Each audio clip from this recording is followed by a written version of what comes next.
Today's episode is brought to you by the Twisted Fork. Eat, drink, and enjoy.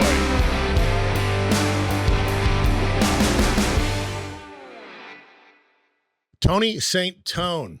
Yes. Welcome to the show, my friend. Thank you so much. We've been talking now for several months to get you on. Yeah. And finally, our schedules were lined up that we can get you on the show and you can be here today. Yes, absolutely.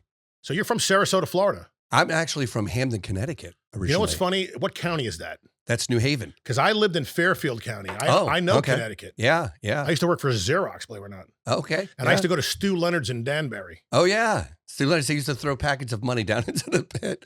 And I think when I was going there back then, I was like the late 80s maybe.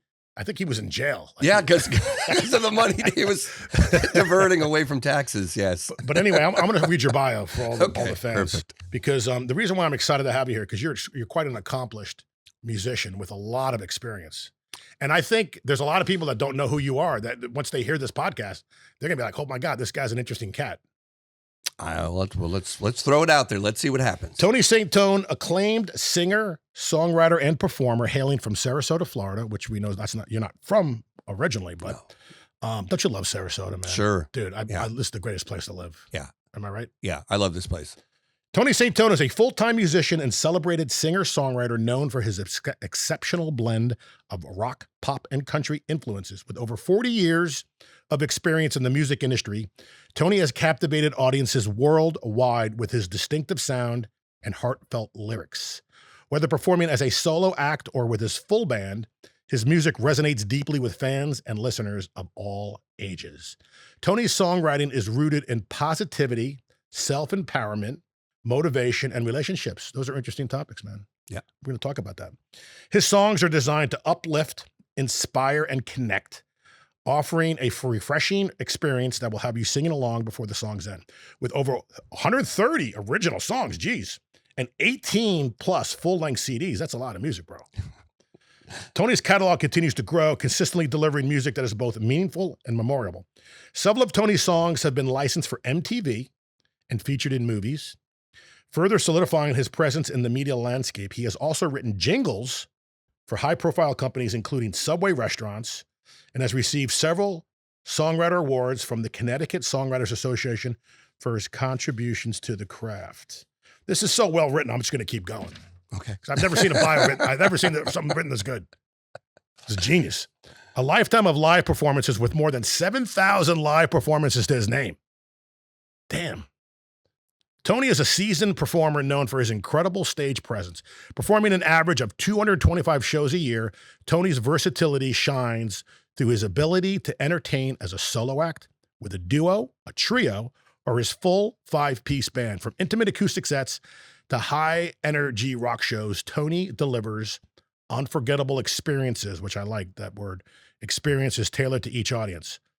And finally, his extensive touring history includes performing for U.S. troops in 23 countries. God bless you, brother. Yeah. Including Italy, Greece, Japan, Saudi Arabia, and Kuwait.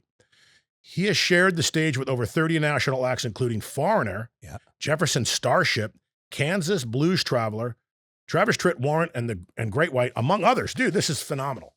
So how do you sleep at night? Very well. Very well. I love keeping busy, and this is what I do. I mean, I moved from Connecticut to Florida to play full time. And that was my goal, was to play So you full-time. basically eat, sleep, and drink music, man. Yeah. I mean, when you're not performing, you're writing songs, right? Yeah. Producing. Writing songs, producing, promoting, it's a full-time job. You wear every hat, you are the record company, you are the booking agent, you are the promoter. Why do you suppose you love it so much? Like, what drives your passion, man? I don't know. I've always just been obsessed with music. So once I got into it, I've always been very goal oriented. So I've always set goals for myself. And so once I achieve what I've set out to achieve, I need a new goal. I need something new to fill that void, to go like, okay, what else? What's the next thing you want to do? Do you still get that high when you're performing in front of people, like that adrenaline rush, man? Oh yeah, absolutely. You know what I'm saying? It's an exchange of energy. You get in the zone. It's an exchange of energy, man. If they're into it, I'm into it. I'd rather play for 10 people that are totally into it than 1,000 people that are watching TV. I agree with you, man. And I think the reason why I am the way I am, I love the spotlight. And I've always loved it since a little kid. Like I always wanted to entertain people, make people laugh. I was Yeah. the youngest in my family. Same here. So they used to watch me run around, and I got one. Remember those microphones? And when you were a little kid, you could like close and play microphones, kit, whatever. So I think you and I are similar in that. The reason why we do this is we like getting people off, man. Like we get off getting other people off. 1000%. Yes. Same thing with my music when it comes to the original material, as far as writing motivational stuff and self-empowering stuff. But It's explain that. Explain what is a motivation? Is it an instrumental song that? No. It's what's a motivational song? Breaking all the rules that were meant to be broken. Reinvent your life. Best case scenario. Magnet for money. And these are song titles. But so what would you say like the meaning in these songs are? It's like, is it like trying to get somebody to see their full potential? Yes. You know, yes. Is it talking about the silver linings and yes, and the positivity? It's I ain't giving up. It's songs that motivate you, or at least help you to think, or keep you moving forward in a direction towards your goals or towards your dreams. Is there a reason why you write like that? Yeah, I started listening to motivational tapes back when I just started music. I had gone to a seminar. The guy goes, "Look, you're getting into one of the hardest businesses in the world." He goes, "And you need a way to motivate yourself." And back then, it was a guy named Earl Nightingale who had these 6 tapes in a little booklet. It was Earl Nightingale, Brian Tracy, Tony Robbins. So I started listening to it. I've heard of these names. Yeah.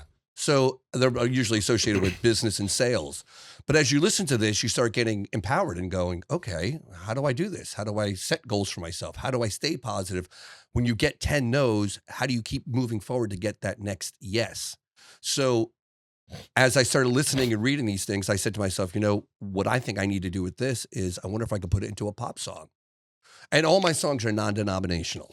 Has nothing to do with Jesus, Buddha, Muhammad. It's all about self-empowering the human being in all of us, and just keeping us motivated. A lot of times I think I write these songs for myself and then I put them out there. And one of the examples is I talk about the best case scenario is one of my songs. So I'll get in the car and I'm running late and I start going down this knee-jerk reaction of, oh my God, I'm going to be late. There's traffic now. I'm going to blah, blah, blah. My wife goes, give me that best case scenario. And she starts singing that song to me that I wrote. I'm like, oh yeah. Okay. So it brings me back to Interesting. center. Like, oh yeah, the traffic is going to open up. You get what you focus on. So let's go down that road. So in a sense, you're like a success coach, man. You're like a life coach. Like, think of Tony Robbins with music. Yeah. That's very cool, man. Yeah. That's very cool. Yeah. Yeah. And I love doing these types of shows, especially I have a nonprofit called Spirit of Music Foundation. So we go and do shows at halfway houses like the Harvest House. We work with the Sarasota County Jail. I've done a number of shows there. I've done a bunch of shows in the LA County Jail. We're talking to people in Tampa right now. That's not the only show that we do with the nonprofit, but that's the one that I enjoy the most. So, and this nonprofit's giving people hope? Yes. Yeah. So what it does is with the nonprofit, we bring a life lift to people that can't afford it. So if it's at a nursing home, or if it's at a Boys and Girls Club, or veterans, or again, people that are incarcerated, or people in halfway houses, the halfway houses and the incarcerated people, I do a show called Energize Your Vibes, where it's half motivational speaking, half original material. At the nursing homes, I just go in there and just play. Do you donate your time for these typical events? Well, the nonprofit helps pay for it. That's wonderful, dude. Yeah. That's why I started the nonprofit. That's fantastic. We're celebrating 10 years this year. 10 years doing it. Fantastic. Now, have you ever connected with any fans and they've told you that your songs have resonated with them? Oh, yeah. And you've gotten that positive feedback back? Absolutely. And that's probably one of the best highs ever, is when you have someone tell you, man, I really needed to hear that. Like that really resonated. That one song really resonated with me. I've interviewed a lot of artists, a lot of original artists. And one guy said to me that he one time had a fan say to him that she was depressed and she was about to commit suicide, but it was his music that got her through it. And now she's free of that situation. I've heard of that before. Yeah. Yeah. I've never had a suicide attempt reaction, but I've heard music doing that with other people. Or maybe like somebody's dog or spouse or parent or sibling dies. Yeah. Divorce. Right? I've had people say, right? Help me get through a divorce. Bankruptcy. I'm like, okay. Yeah. I mean, I agree with you, man. Music is a wonderful, wonderful medicine. It's like probably the greatest medicine on the planet. It's mostly free, right? I mean, you can hear music all around you. And yeah. And it's like we're animals, right? Like there's a guy I saw. He's a British guy, and he goes to the zoos. You ever see that? Yes. And he plays in like giraffes and tigers, elephants and stuff, like crazy stuff. And they all come up to him and like they're chill, right? Am I right? Yeah, those are awesome videos. Yeah, he'll just play and sing so quiet and softly, but they react to it. It's a vibration. So it's vibrational energy. So that's why I think it transcends all different languages. Didn't they one time said that music soothes the beast or something like that? Yeah. He soothes the beast or soul or something. Yeah. There's a phrase. Yeah. Yeah. So like that could be man or like a wild animal that just music kind of brings everybody down, calms them down. Yeah. I think there was a scene in Frankenstein that he heard some music. The monster was out, remember? And he was like, you heard music, and I guess it was a blind guy or somebody, maybe his daughter was playing violin, and it calmed him down. I do remember. Yes, I do remember that scene. Yeah. Well, there's several different Frankenstein versions out there. There's a new one out, and the reason why I bring this out is because I shouldn't say this because she's going to kill me, but my niece is dating that actor in Los Angeles. And Really? Up and He's coming dating actor. Frankenstein? I don't know what his real name is. I should know his real name, but if I make it this comment, I should know the name. But he's the actor that plays the Frankenstein. He's an Australian, up and coming, tall, Okay. really handsome guy that like is going to be the next big star. Wow. And I watched it, and I was like, wow, man, this guy's talented. And it was on HBO, and it was on Netflix. Okay. It's the Mary Shelley, the original story. Yes. So it's very true to that. Okay. Yeah. I haven't seen it yet, but I've seen clips. So now you're getting because the me monster intrigued. developed humanity, like even though he was like devilish in the sense that he was a ghoul, Right. but then he became like human-like towards the end, right? Yeah. Well, he was made of human parts, so I guess. there you go. But it was the whole question of should you mess with life and death and like that whole issue, like when you're dead, right? Like we're supposed to be dead. Like, do you want to be put back together? Like you die a peaceful death, and then all of a sudden some guy digs you up and starts putting you together. Like, no, please don't do this. Yeah, with different parts. You're like, that's not my arm. You're like, oh, it's the arm now. Just work with it.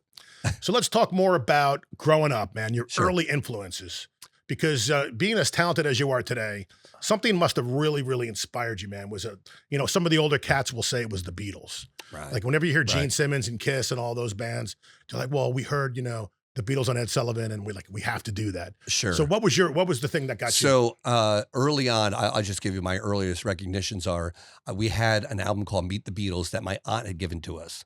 And I have two older brothers. How old were you at this point? 7, 8 years old, 9 years old, right? And we would play Monopoly. Do you remember that game, Monopoly? I just played it recently, dude. There's Okay. a Sarasota version.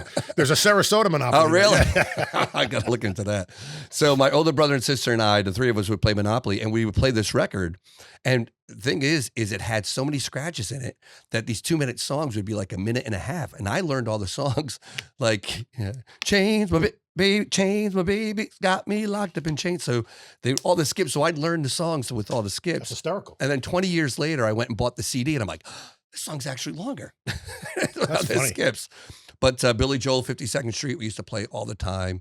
So these are songs that just albums that resonated with me in an early point. But I got into music because my sister wanted to take guitar lessons, and she didn't want to go alone at college. So I went with her. So older siblings, Yeah. older yeah. siblings passed their records down to me. Yeah. So same here. I got into all that 70s stuff at a young age. Man. Yeah. That's exactly it. But here's the cool thing, because you were from Connecticut, you had access to Manhattan. So you could be on a train and you could be seeing some of the greatest music. Like I used to go down to Madison Square Garden all the time, dude. I used to go into the Village. I used to see really cool stuff at a young age. Yeah. We used to do the New Haven Coliseum. I never used to go to New York back in the day. Again, for me, I was too young at that point to just jump on a train. So tell me some of your early shows at the New Haven Coliseum. Well, the first concert I went to I was 14, and it was Bryan Adams opening up for Hall & Oates, and it was the H2O tour. Nice. And the coolest thing about that is Charlie D. Watts is the sax player. So fast forward to an album I was doing. I was recording at Daryl Hall's studio, live at Daryl's house. Yeah.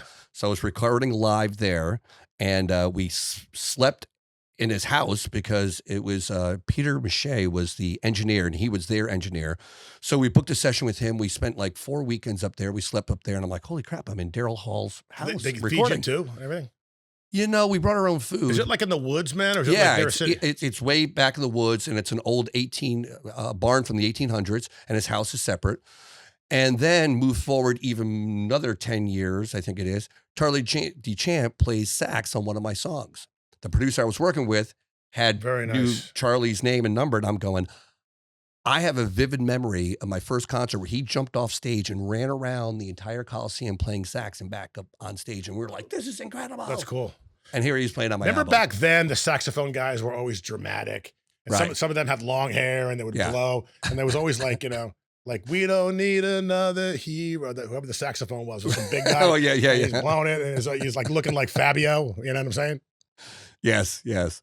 I don't know if Charlie DeChan ever did that. He did have long hair, but I think he always kept his in a ponytail. So yeah, so music, just back in the day, that was my first show. But did you ever get into like the harder stuff, like the Van Halens, the ACDCs, Oh, yeah.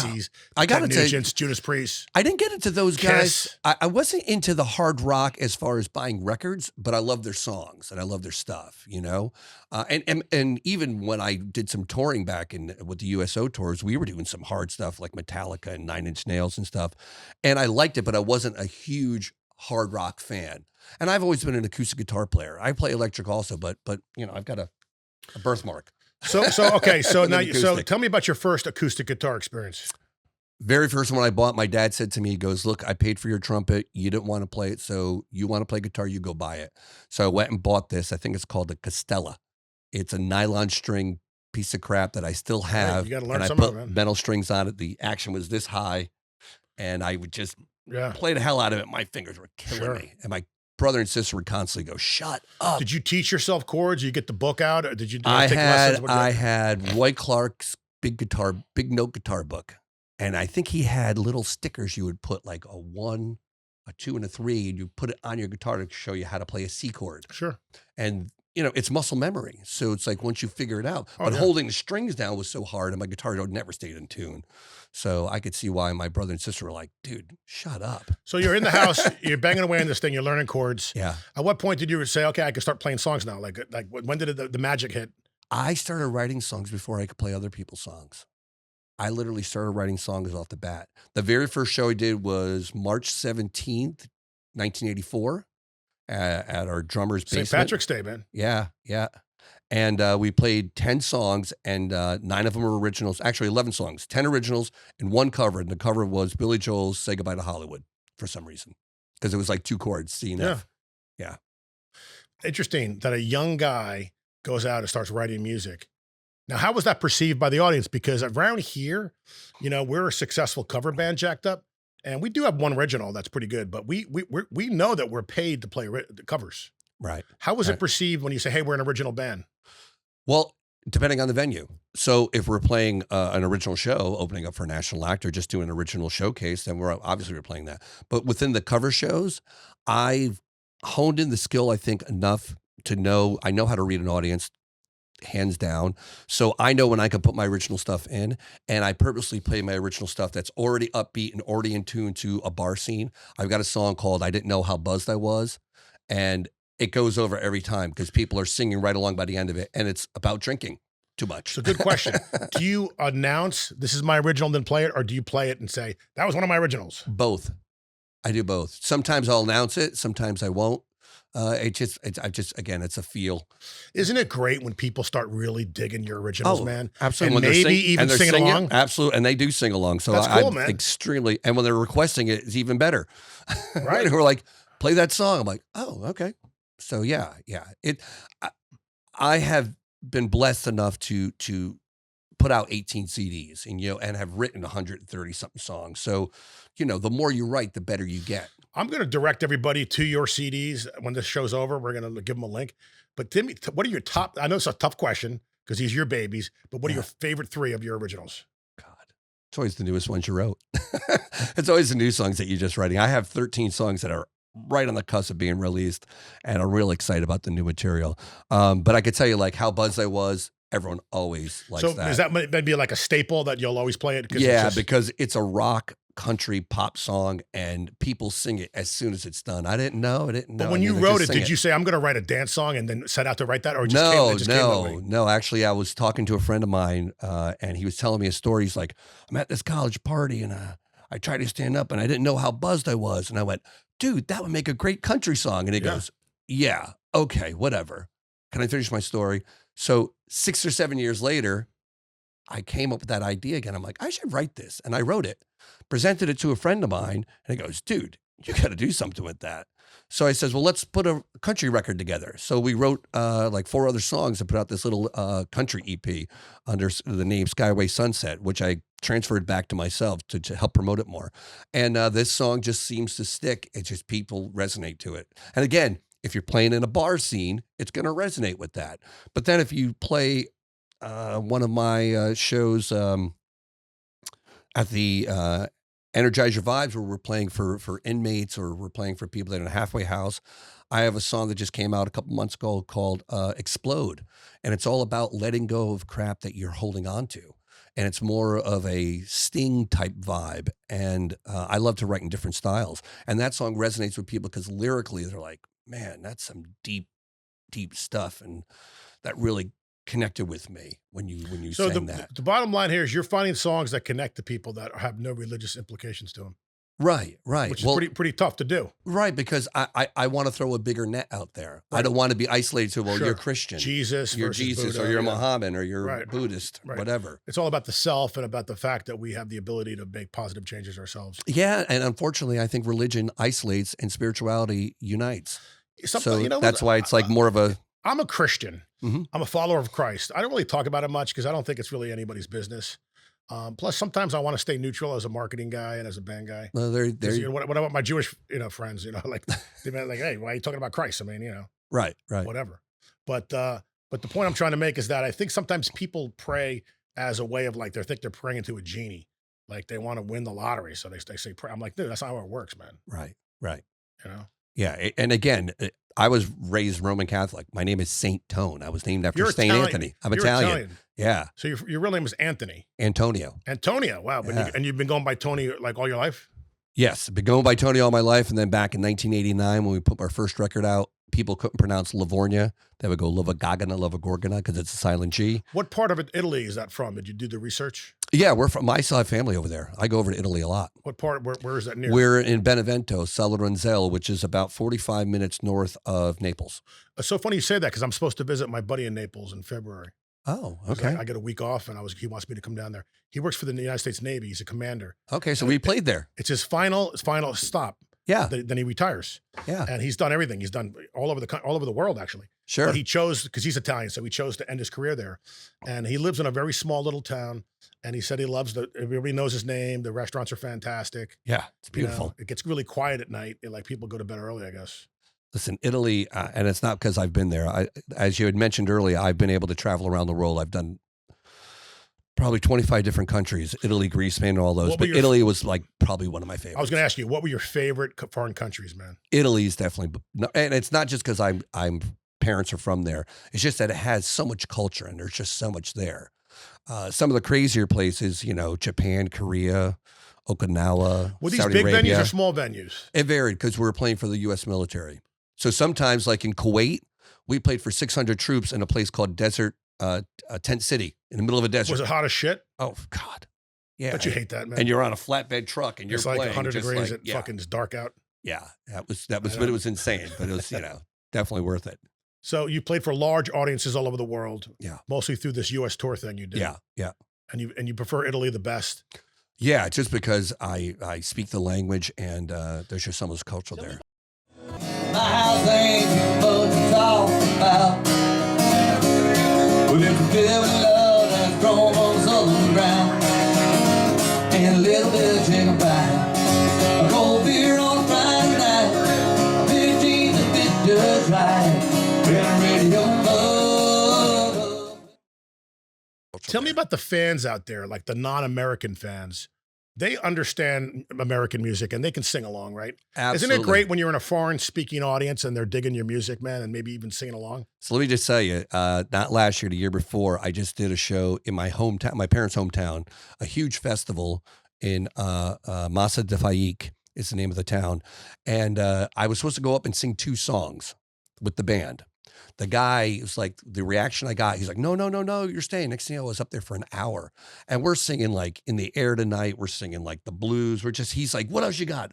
Did some U2. And everyone's singing like Knocking on Heaven's Door. And they're singing. So there's a highlights clip of me on my YouTube channel that just shows all the audience singing along to all these songs. Are you still doing that tour, man? Or is that like a one and done thing? Or like going out and doing the US tour? I mean, it must be demanding. I'm not doing the USO tours, but this past year, I just did 2 tours of Ireland and England. And I'm already booked for next year for April. 4? for a week. This is just me promoting myself, just going out there and playing. Okay, gotcha. Not for the troops. This is just for. So apparently, you stuff. know promoters out there, and you have a good reputation with them. I created promoters out there. You can do business. Yes. So they'll call you up and say, "Hey, man, we want you to in Ireland." Yeah. I mean, that's pretty damn cool, dude. Yes. Yeah. Yeah. I've put it together, so now I've made a great network out there. Are all your fellow musicians and bandmates, are they all American as well, and they all fly out together? Yeah. So, yes, they're all American. And right now what we're doing is we did a trio, we did a duo. We're going to go back as a duo again. And I think in September, when we come back around with the larger show in Italy, because I'm going to do that festival again, we're trying to get some more band members to go out with that. Tell us your current band lineup. Who are your members? So right now I have my wife, Janie Beauclair, on keys and vocals. I have Desmond Vega. He is on guitar. I have Frank Hetzler on on drums. And I have Craig Minsky, I want to say, on bass. Are these guys all like top of their game? Like these are the best of the best? Yeah. I mean, the guys, I love playing with these guys. We definitely clicked. And if you've ever done any type of touring, just go on the road with 1 week. If you go on the road with someone for 2 months and that's the only person you're with, you better like them, because there's no getting away from them. And I mean, when you're like traveling family, hotel, dude. Yeah. you are family. And you can't be with those nobody people. can be a dick. Exactly. You know what's funny? Pat McDonald, the drummer of Charlie Daniels Band, was in your seat a couple of months ago, about a month. Interviewed him. He was with Charlie for 17 years, dude. Yeah.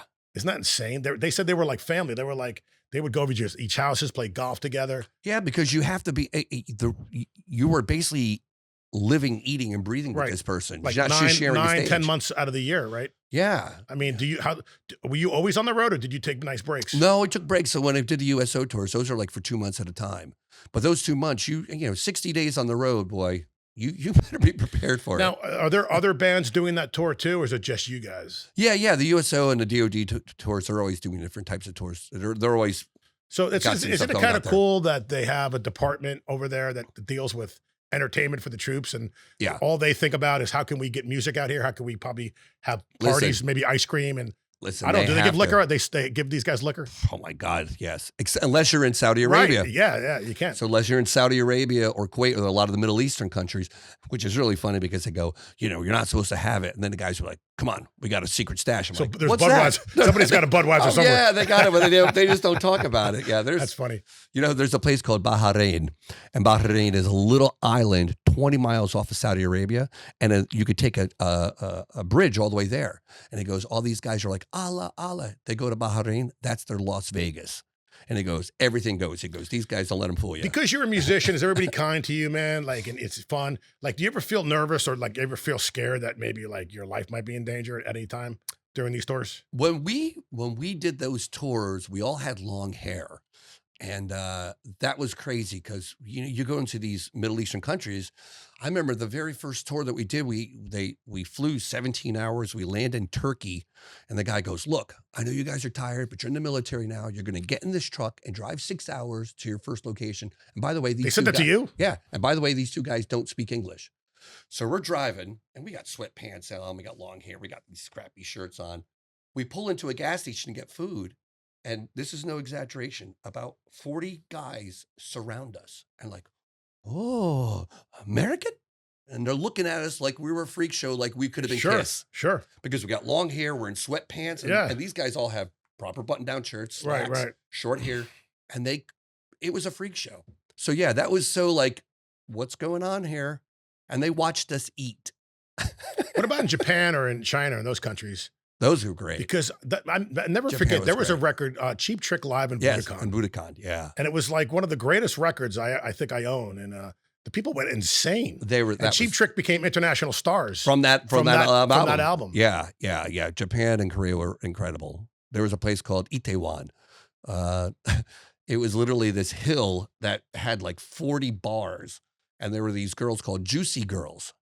That what they would do is they would stand outside of the bar and get GIs and American soldiers to come in to buy drinks for them. So, but they would look at us. They saw us with long hair and they go, "Oh, American rock band, come on!" We're like, okay. And they said to us, "Look, normally you're supposed to buy a drink for me," but he goes, "We're going to buy you guys drinks because you guys are cool." That's great. Like, okay, you're like, you guys aren't GIs. You guys are cool. We're like, oh, all right. So we were. Yeah, why not? Who's going to say no Who's gonna say to no a free that? drink from a pretty girl, right? Oh yeah, yeah, that was awesome. Yeah, that was definitely a lot of fun. So, what are some of the bands that you came across when you're in Europe or you're in Asia? Did you ever run into other celebrities, other bands? Did you ever cross paths at airports with bands like Cheap Trick and those cats? No, nothing like that when we were doing those USO tours. No, we didn't cross paths like that. They're on similar tours, but they're all these moving parts. The one thing about the military is, man, there's just it's a lot of hurry up and wait. But I mean, it's a big machine that's running it. Sure. So it's like, so if they say to you, you got to be somewhere in 24 hours, you're there. You are there. Right. And they'll get you there. Whatever means possible. When we were on every type of aircraft you could imagine. It's like, here, put these headphones on, and you're in a plane that's huge. So with that being said, do you think that it was a harder gig in the sense that you had to be more accountable than you would, and maybe it's the regular tour in the U.S.? Like maybe you have to watch what you eat and drink and smoke and okay. So I'll say it to you this way. See, me being a singer, I told the guys, I'm like, guys, I'm in bed at 12 o'clock every night because I have to sing. And you guys, you're on your own, but you know what has to happen. And these guys will literally come home wasted 4 or 5 o'clock in the morning. And then I'm banging on the door at 6 o'clock going, come on, we got to catch a plane. Right. And the military doesn't wait. Like, they're like, you have to be here. See, the singers are always very good like that. You have to be because you lose your voice. Because, Sammy Hagar said he didn't do any recreational drugs because he did in the old days, and he fucked up his voice to a point where he had to say no. He had to say no. He couldn't, even if he wanted to, he couldn't. He had to go to bed because it was his instrument. This is your instrument. And if you want to, you've got a choice in life. And I've learned this early on. You want to be a singer or do you want to go to party? You can't do both. Because when you party, you don't sing well. Exactly. And I would get so pissed off at myself, like, you asshole, you know better. Right. You got to stay hydrated. Yes. Maybe certain herbal teas, right? So what is your ritual? Because a lot of musicians watch this show. So Okay. what is your ritual to get your voice ready for a show? Absolutely 1000% is water, water, water, water. I drink water like crazy. Second number thing that I do constantly is a product called Vocal Zone.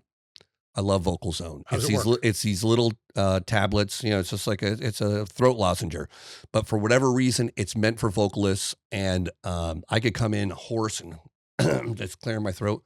One of these, and I'm like, woo. Where could someone buy these? They're only made in England, so you have to buy them through Amazon. Cool. But if you go take a look, because people will try to sell a pack of 24 for like $20. You're like, no, you can get these for 10, or you can get 2 packs for 10. So just be cautious. Don't buy the Sure. first pack that you see. Yeah. Maybe you should be a distributor. You should I've you should be the U.S. distributor of it. I reached out to them for an endorsement. I'm like, and this is going to help. Well, speaking of endorsements, Blue Magic is a local string company that I play from my bass, and I turned my 6-string guitar player on it. So now a lot of my friends, musicians, will use these strings. Are there any particular strings you like, or maybe even endorse? I have an endorsement through Taylor Guitars, Martin Guitars, and Sennheiser mics. And Taylor Guitars always use elixirs, especially down here, because I used to break strings like crazy. And then I started using my elixirs, and that made all the difference. I'm going to give you a free pack of the Blue Magic so you can experience it. Absolutely. Because Robert Butterworth, who's the guy, he's a local guy, and his strings are superior. And you always hear people say that, but I used to have Elixir, and I did a comparison, and they were better, lasted longer, and stayed in tune. Listen, I'm telling you, if he's local, I'd love to support him. Yeah, you can even meet him. Yeah, you can meet the cat. Definitely. Where do you live again in Sarasota? What part? So I'm off of Fruitville Road. Okay, I'm off of Clark. Yep. But I spent a lot of time in like Tampa, St. Pete. Okay. And there's because St. Pete's wonderful for music and entertainment, right? Yeah. I mean, Janice Live. I love that place. Yeah, did a number of shows there. And there's a lot of bars in walking distance from there, and then Tampa's got a bunch of stuff. Yeah. But anyway, a lot of musicians, man, that I know, and my list of musicians is growing, mostly because of this show. My network is growing. We're all like, yeah, man, Blue Magic, man, it's the bomb. Okay, I'll definitely, absolutely, 1000% try it. Okay, so we talked about you're getting your voice ready for a show. Yeah. So now you're doing a show. So tell me about you're wearing inner ears. No, I've tried those before. I've had custom molds. Okay, listen to me. You're a singer that plans on singing for a very long time. Yes, sir. Don't you agree that when used properly, inner ears is going to help save your voice? Yes. Yeah. The last thing, like I said, I'm not sure if we were on the air when we were talking, but I like my monitor very hot. I want to be able to hear my vocals so I can use my vocal technique and come in and out of the, in and out of the microphone. But yeah, if you can't hear yourself, you're going to scream. Most singers lose their voice on break, trying to speak over the You're music. right. That's somebody else said that to me. And I'll tell people, they'll Don't come talk. up to me and You I'm don't like, talk. let's not talk in front of the speaker. And they're like, I'm like, No, I know a I'm not woman gonna that doesn't scream even to talk. you. I know a woman that wants to talk to her fans, but she just goes back and kind of blows them off because she wants to rest. Those are her I've been known to 20 do minutes. that. And I hate to say it, but it's like, I'm at work.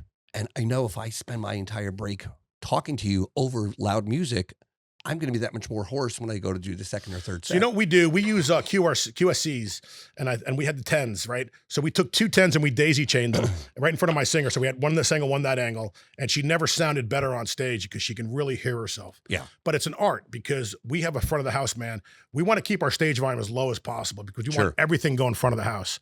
And I've been guilty as a bass player in rooms with low ceilings that I'm too loud and I'm ruining it. So I have to really be disciplined to turn that shit down and keep my stage volume as low as possible. Yeah. Because my bass is all over Sure. So we're trying to perfect that.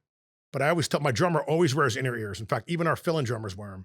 They just, Like here, couple this of is my part of the set. couple of my other singers will use them and they find it makes it more pleasurable for them. Yeah. Oh yeah. Whereas, but I'm like you because I'm kind of like the front man, even though I'm not. I'm like it's my band, so I talk to the audience and I want to hear what's going on, and I feel like sometimes I'm not in the party.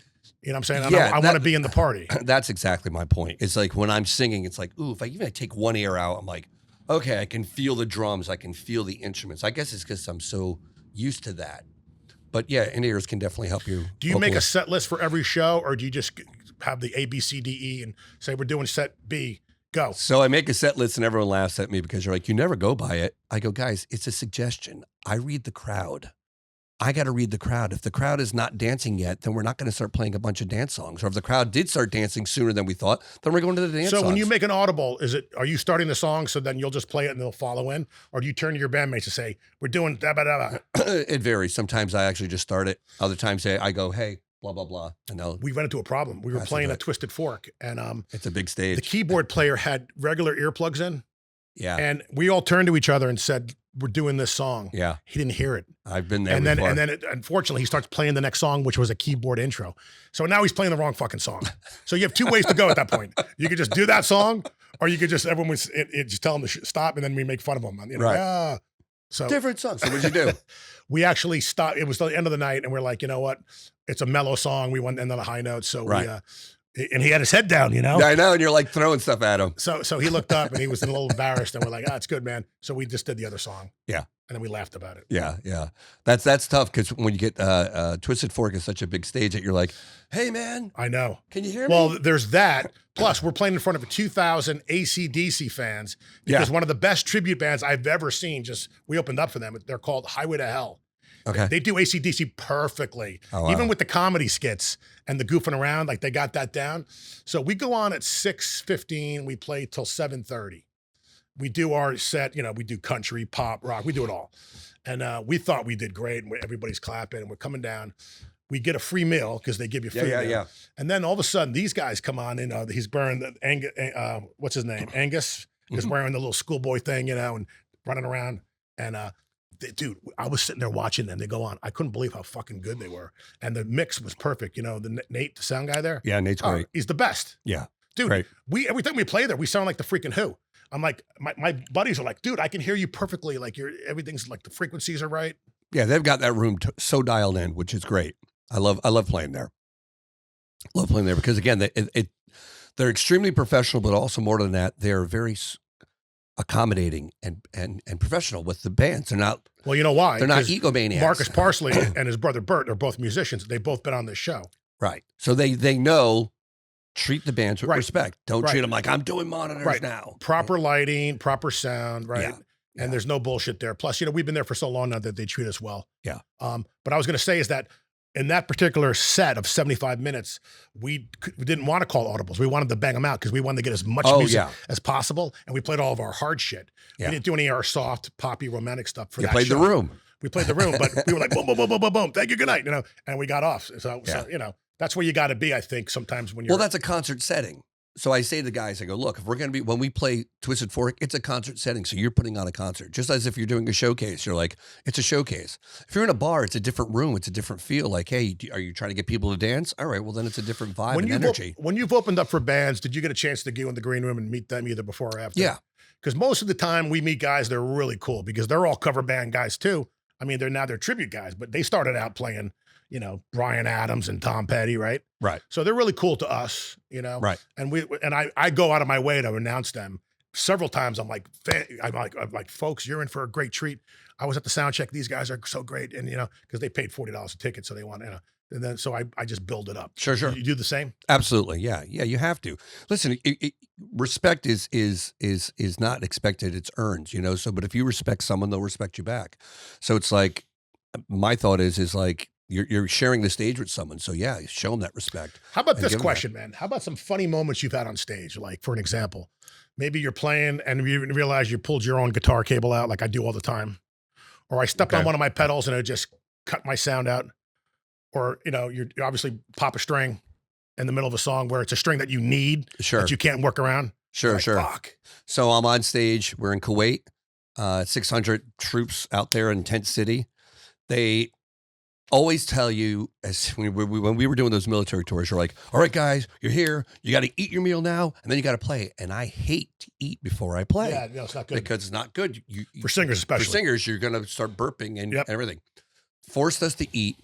So I'm singing, and I literally threw up off the side of the stage, went back to like, okay, back, and I just kept singing. In that show, this guy, this big football player guy, jumps on stage, grabs me by the back of the neck, headbutts me, and goes, yeah, and this jumps off the stage, and I'm like, what the fuck happened? He thought it was part of the act. And I'm like, what's going on? So he jumps off, and we're playing a song. All of a sudden, my guitar player puts his guitar down. He jumps off the stage. Then the bass player jumps off the stage. This is all in the same moments. So then I jump off the stage, and there's a picture of me jumping off the stage. So where are you guys all going? We all did a stage dive. Damn. So after the show, I go up to this guy, and he goes, hey, man, are you okay? I go, dude, what was that? And he goes, someone dared me to do it, and I just had to. What? Get on stage and headbutt the lead singer? And he goes, yeah. Wow. This is right after I threw up. Talk about spontaneity, man, and electricity. But it ended up being cool, right? Oh, it worked. Oh, yeah. It's like the fans loved it. Oh, they loved it. And it wasn't scripted. Nothing was scripted. And that was the first time I ever did a stage dive. And everyone in the band did a stage dive. Even our driver jumped off the stage because he saw like the drummer. All of us just did it. And then we all climbed back up on stage to keep playing. So was it like a mosh pit or better organized where they were just taking you and they were just grabbing us. You were surfing. Yeah, they weren't serving us. They were just catching us, moving us a bit, and then dropping us because we were coming off one by one. We had a 5-piece band. Yeah. Jeez. Yeah, that was a lot of fun. So yeah, that was one of the moments. But maybe throwing up was the catalyst. Maybe they gave that guy the courage to act that he needed to do it. That was the cue. When he pukes on the side of the stage, you go up and give him a headbutt. So how are you on back-to-back or 3 in a row? I mean, can your voice handle that? Oh yeah. Yeah. Because that's not easy, man. No, I know, but I've been doing this for so long. You know, I'm like a distance runner. You know, if you train to be a distance runner, you're like, you need to run a mile? Yeah. I run 10 miles a day. How many shows can you do in a row where you feel like it'll be, 100%? I've done 14, 15. And it had no problems? No problems. In a row? In a row. That's insane, dude. Yeah. But it's 3 or 4 hours a night. And you sing 100% of the songs? Oh, yeah. On the side. Yeah. Your wife doesn't sing a little bit? She sings, but I'm saying I do solo, duo, and full band. So I'm still singing 90% of the time if I'm not singing 100% of the time. But again, it's training. It's learning how to sing properly and not blow your voice out. Plus muscle memory, plus the actual muscle itself. Like Dana Lawrence of Kettle was on the show, and he said he gets better as the night goes on. Yeah. So when someone said to him, hey, you got a big show, you shouldn't sing the night before. And he's like, no. He goes, I want to sing because I want to get my voice to a point where it's perfect.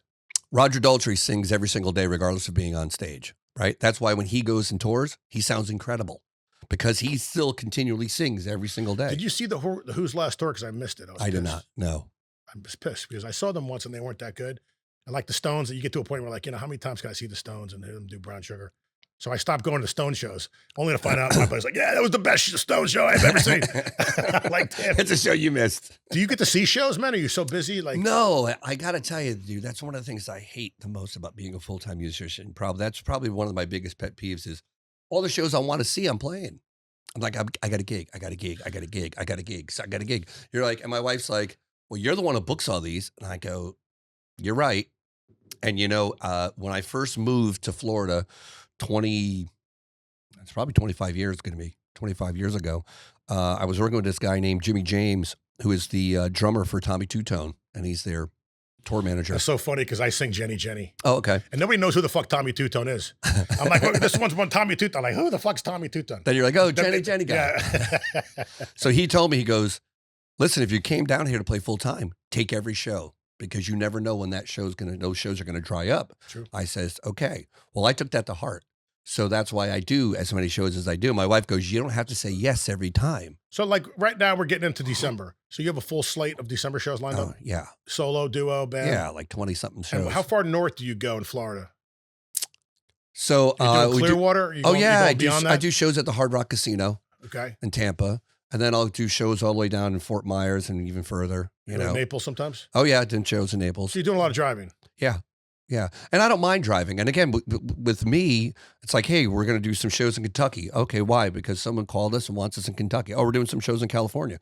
So my wife and I either go to. So who does the booking? You do? I do. So do you try to make it profitable where you say, okay, if I'm going to go incur this travel, logistics, and cost, we have to set up X amount of shows along the way? Yeah. Yeah. Like I set up all the shows we just did in England. The 2 tours we did in England and the one that we're doing in April, I set them up. So I set them up to purposely go, okay, we're here, here, and here. So if we're in Liverpool, do we go to Manchester or no? Do we cut across? Okay, we're going to go to Whitby. Okay, so I set up all the tour dates and just figure it out. Do you rent a vehicle when you get out there that you can just drive? You do a lot of driving, or are you doing? So we're going to do that this time. The last time we actually used trains and buses, and then we did some Uber. Dude, that's a full-time job just getting that shit together. Oh my God. You have to do that in addition to singing. Like you need to hire a professional manager that handles all that shit for you. You interested? I may know a guy. Do you want to show you? Give me your resume. Yeah, it's a lot of work, man. That's why people say it's money for nothing and chicks for free. And I go, really? I want to see that contract. It's a lot of work. But again, what do you want to do? Like for me, I wanted to do some tours in England. I'm like, okay, well, how do you do that? And I just set out to do it. And I made it happen. Like I said, I'm very goal oriented. So it's like when I put my focus on something, I'm going, okay, this is what I want to do. Dude, you're living your dream, bro. 1,000%. You're a very impressive guy. Very 1,000%. And that's why I love motivating other people to follow and encourage them to do what they want to do. What would you say your weakness is, man? It can't be sleeping because I don't think you sleep too much. No, it's acknowledging the accomplishments that I've been able to do. So what that means to me is that you're being very humble. Like, it's like, I don't look back and go, well, I've been up that ladder pretty high, I guess. Like I'm always looking at that next thing. Well, I mean, so it's sometimes my wife goes like, you got to, you be happy with what you've done so far. Yeah. I mean, your cumulative efforts are amazing, but on Facebook, I noticed that you promote, right? But you don't really brag. Like I have a tendency, admittedly, is like, I'll put pictures. I'm kind of a hot dog guy. I'm like, oh, look how cool I look. So I put my picture for vanity reasons. I'm like, look at me, you know? And I'm still that guy on Facebook. You know what I'm saying? Because I like the applause. Sure, we all do. But your shit's more business, man. It's like, you know what I'm saying? There's no fluff. Well, in your social media. What's really interesting is if you treat it like a business, it'll pay you like a business. If you treat it like a hobby, it'll pay you like a hobby. And what was really interesting is when I lived in LA for 6 years, LA is full of just fluff, man. It's fluff. And when I would tell people what I've done, they're like, yeah. And all of a sudden they'd be like, oh, you really did do this. And I go, yeah, why? They're like, oh, because no one tells the truth here. It's all bullshit. And I learned early on, I'm like, oh my God, it is all bullshit. In LA. Why did you move there then? Like, did you move there for a reason? Yeah. We had done a show. We flew out to do a 3-minute song for the International Family Film Festival. They're like, we sent them some songs, original songs. We said we wanted to play, and they says, we like these 3 songs, put these together as a medley and come out. And you're going to get to do this 1 3.5-minute song. They paid you to come out? They did not pay us. They just said, do you want to do it? And I always wanted to go to California. I always wanted to move there. So the band collectively said, yes, let's go. We go there. Nancy Cartwright is the host. Nancy Cartwright is the voice of Bart Simpson. She goes, "Oh my God, you guys are awesome. I love you. Would you come back and do a show for me? I have a fundraiser at my house." Did she said it like Bart Simpson though, or did she have a normal voice? She had a normal voice, but she already sounds like Bart Simpson, Yeah. to be honest with you. So we go and do this show, and it's us and her, and it's Tom Kenny. Tom Kenny's the voice of SpongeBob. And we ended up doing a song with them singing in character, which was hysterical. It's on my Facebook, So that's or so it's cool, on my man. YouTube. That they found your music and they thought it was so great that they wanted you to play Yeah. this exclusive Hollywood party. Right. And then from there, we're like, I had a friend that lived in San Diego, and I was like, man, I've always wanted to move there. I had just gotten through a divorce, and my future wife was interested. She always wanted to go to California. I'm like, let's just go. So the next show we had booked for the International Family Film Festival, because they wanted us back, but we just moved out. So we just moved there just to What part experience it. where'd you live in? What part? We live in 6 different places. We started off in Hollywood, then we went to Anaheim, then we ended up Northridge. We were all over the place. 6 different places. I lived in 6 Santa years. Monica, I want to say in 1990. Okay.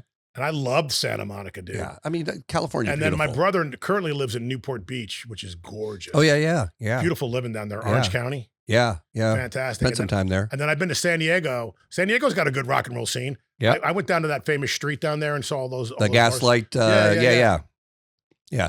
California was incredible. It did some incredible shows. I did a show with Priscilla Presley at her Beverly Hills mansion. It was Priscilla Presley, Lisa Marie, and the 2 grandkids. And it was for the granddaughters. At the mansion? At the mansion. How cool is that? Dude, that was incredible.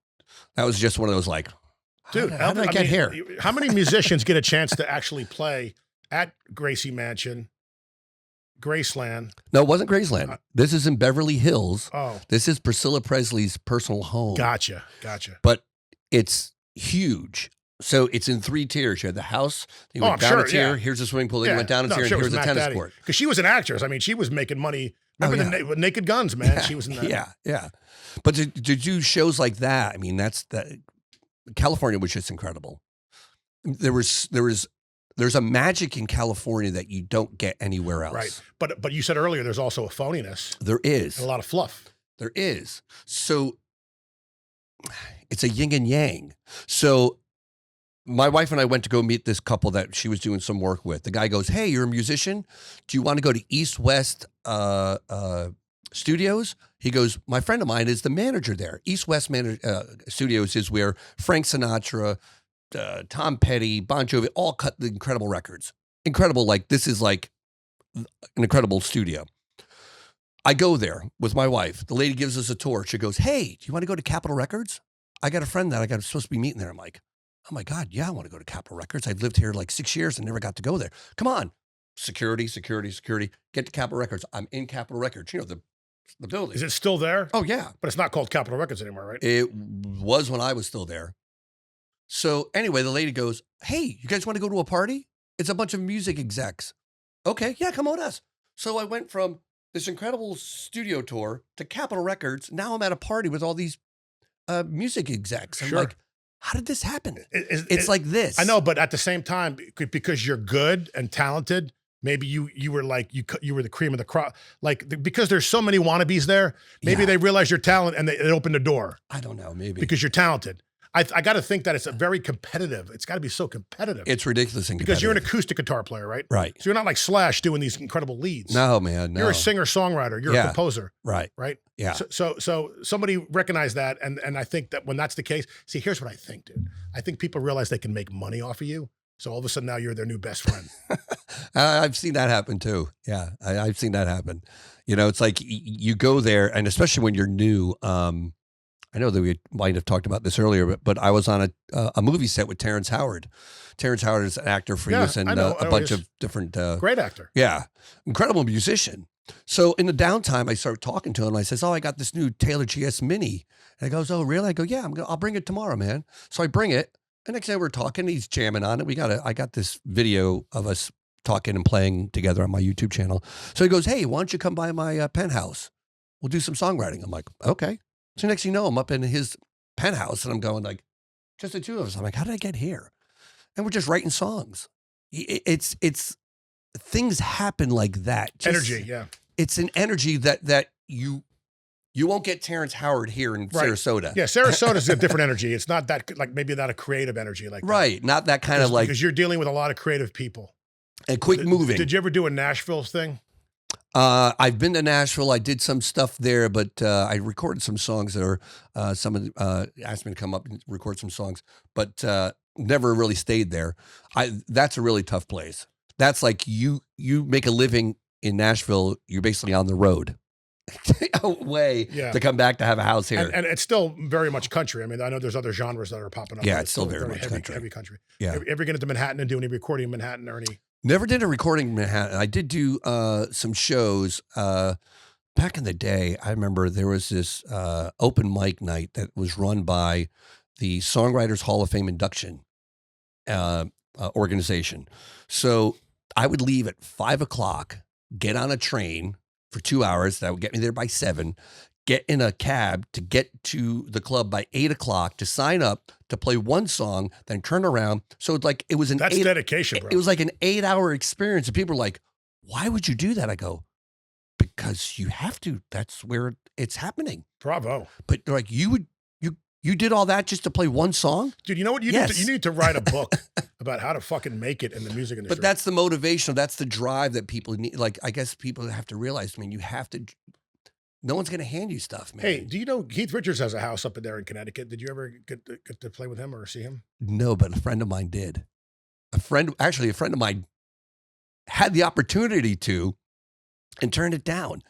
He met this girl and the girl goes, hey, do you want to come back to my place? And he goes, yeah, okay. She goes, my neighbor's Keith Richards. You want to go meet him? And he goes, nah. And I'm like, why would he say that? Why would you? And he goes, I'm not a big Stones fan. I'm like, it's Keith Richards. That guy needs to get his head checked. It's like, I go meet him. I don't care. I know. Who he is. Just to say you met. Just to shake his hand or just get a picture of them and then leave. I mean, let alone play with him. I mean, Christ. Yeah, and you're going to his house. And I'd be nervous to play with Keith. I'd be like, fuck, he'd be like all these different tunings. I'm like, I don't know what the fuck you're doing, man. Tell me what chords they are, mate. Yeah, I'm like, I don't know. You're just jangling this guitar. Is it E? Is it, what are we? Speaking of Keith, he had that telly for many, many years. And, I love the sound of a telly. I believe Jimmy Page did Zeppelin 1 on a telly. Yeah, yeah. Even though he was a big LP, Les Paul. Yeah. Who else was big on a telly? Bruce Springsteen. Yeah, huge on telly. With telly. Yeah. Telly, you don't see tellys as much anymore. You see a lot of Strats and then a lot of Les Pauls, but the telly, I think, is just got a different kind of sound. You know what I'm saying? Yeah, it's definitely got it's got that nice clean. So as we wrap up the show, what are your favorite guitars? Taylor. Is that like Taylor guitars? I got the logo. How many Taylor guitars do you own? I have an endorsement through them, so I've swapped out a bunch. I've probably got like 6 right now. So when you have an endorsement with somebody, for the listeners here that don't necessarily really know how that means like you'll get a guitar from them in the mail, like in a nice box. You open it up. Do they ask you, what do you think of this? Like, do you have to write your notes? Like, this sounds good. This doesn't sound good. Like, are you like that kind of guy? Or they just said, just play it and mention us on stage? A little of both. So when I first got it, it was like, hey man, any kind of guitars you got, you want, we'll give you like a 50, 60% discount. And it's off of a base price. And then I've gone to their warehouse or their manufacturing facility, which is in San Diego a number of times, El Cajon, I believe it's in. And then from there, I developed a relationship with them. So when the GS Mini came out, I was about to do some shows in Costa Rica. They're like, oh, you're doing shows in Costa Rica? Take this, because it's meant for traveling.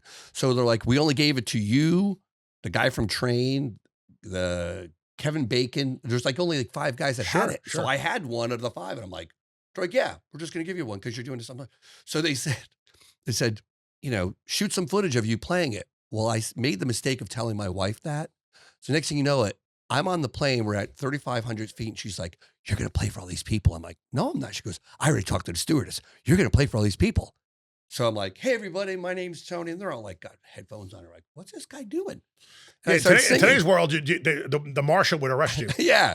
So I sang and stuff. So it's like, I did a bunch of different singing over there. Did different videotapes, but they ended up using that as part of their promo.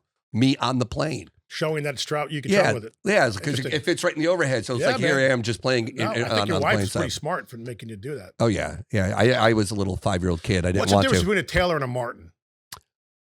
Uh, I have an endorsement through Martin too. I just like Taylor's better.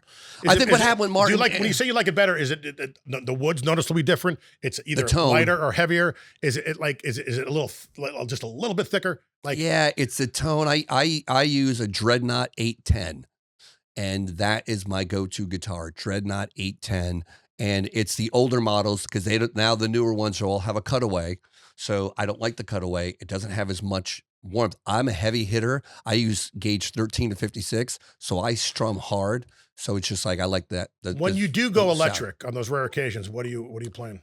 I have a Fender. I can't even think what it's called because I have an Ibanez too. I have a Fender. It's sort of a Strat, but it's a. I can't even think of the name of it because it was a newer model. It's sort of acoustic and electric.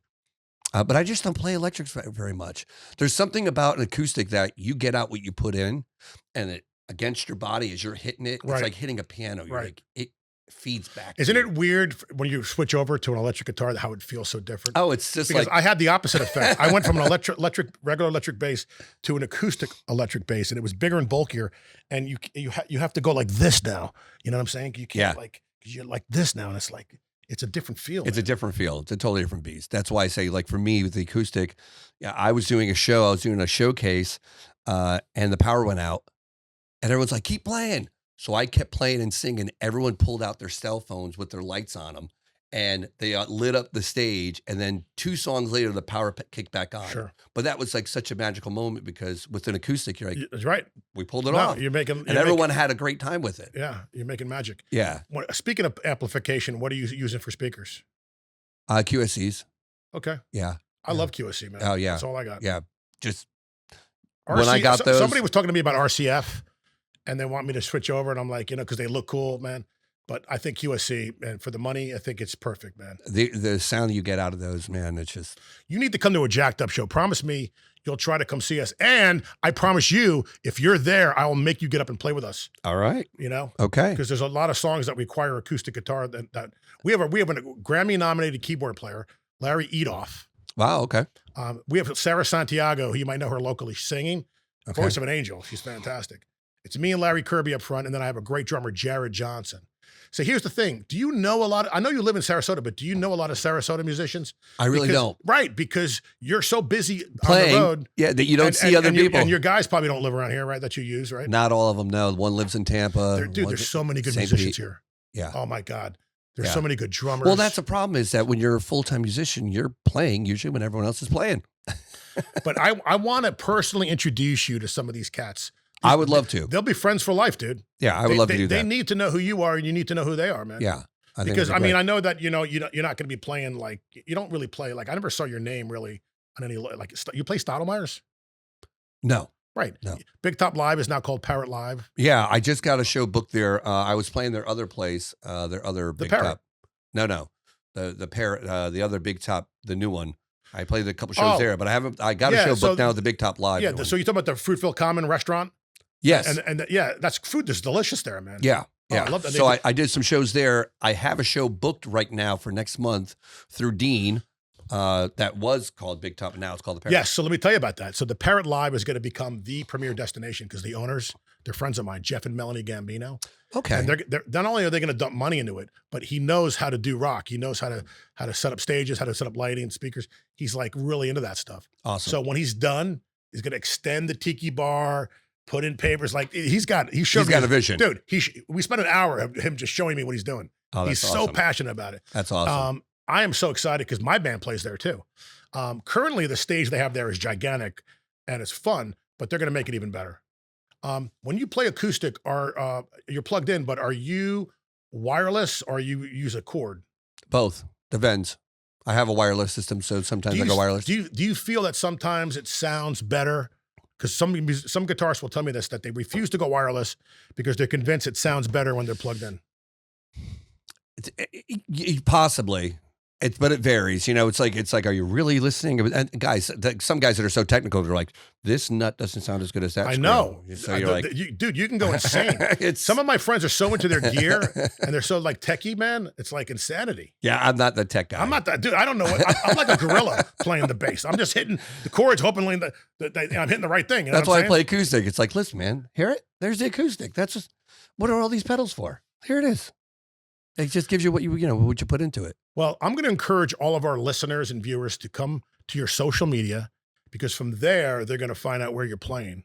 Yeah. So tell us about your social and your website and all that great So stuff. if you go to www.sainttone.com, it's SAINTTONE.com. And It's not ST. So what's with the Saint? Like, why Saint? Because I was named after St. Anthony. Okay. Yeah. Yeah. So that's a whole different story. That's cool marketing, man. Yeah. I was named after And you St. have a Anthony. cool logo. Don't you have a cool logo?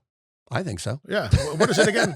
It says Saint Tone, but it says pop, rock, country, singer, songwriter on the bottom. Yeah. Yeah. So it spells out exactly like you know what you're getting when you see it. Right. So, okay. So there's a website.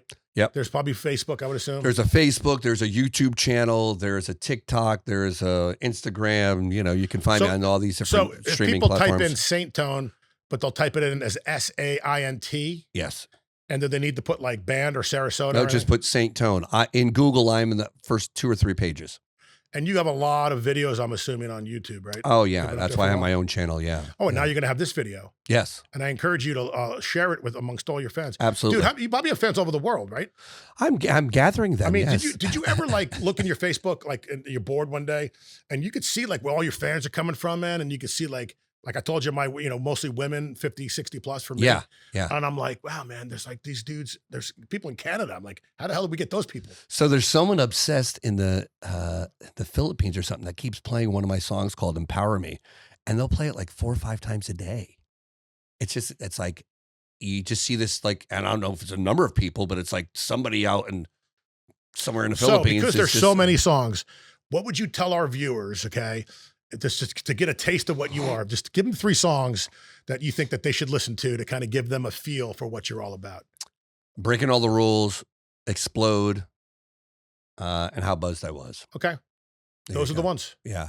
I'm going to put some of those up when I edit this. We're going to put up some pictures and some videos and all that Oh stuff. yeah, that'd be cool. All right. That'd be So in cool. our closing remarks, anybody you want to give a shout out to or say thank you to? No, thank you to you. Who else? Oh, thanks for being on the show. You know what? This is a Thank you great to K interview. Rock. I am actually excited to watch this because you and I are very similar, dude.